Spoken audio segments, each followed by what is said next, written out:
they came back down the mountain to the other disciples, they saw a huge crowd around them, and the religion scholars cross-examining them. As soon as the people in the crowd saw Jesus, admiring excitement stirred them. They ran and greeted him. He asked, "What's going on? What's all the commotion?"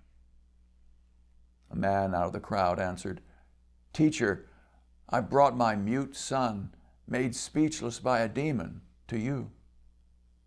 Whenever it seizes him, it throws him to the ground. He foams at the mouth and grinds his teeth and goes stiff as a board. I told your disciples, hoping they could deliver him, but they couldn't." Jesus said, "What a generation! No sense of God. How many times do I have to go over these things? How much longer do I have to put up with this? Bring the boy here." They brought him. When the demon saw Jesus, it threw the boy into a seizure, causing him to writhe on the ground and foam at the mouth. He asked the boy's father, "How long has this been going on?" "Ever since he was a little boy. Many times it pitches him into fire or the river to do away with him. If you can do anything, do it.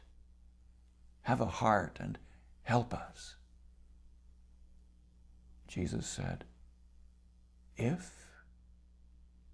There are no ifs among believers. Anything can happen.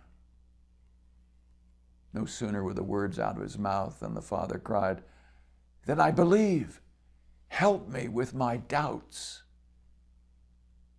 Seeing that the crowd was forming fast, Jesus gave the vile spirit its marching orders.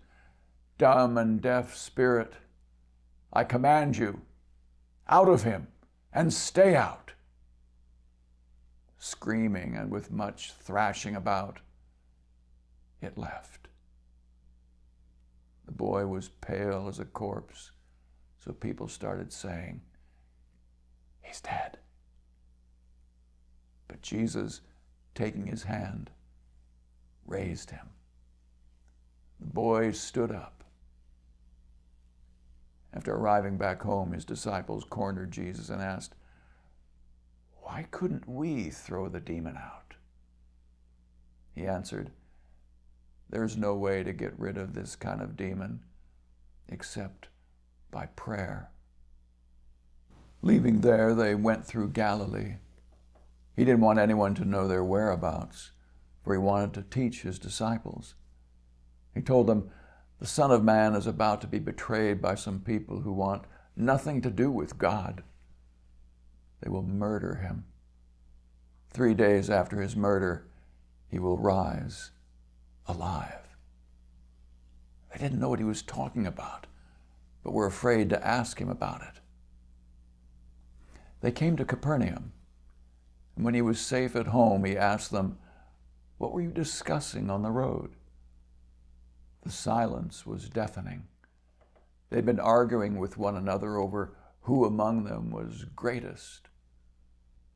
He sat down and summoned the 12. "So you want first place? Then take the last place. Be the servant of all." He put a child in the middle of the room. Then, cradling the little one in his arms, he said, "Whoever embraces one of these children as I do, embraces me, and far more than me, God who sent me."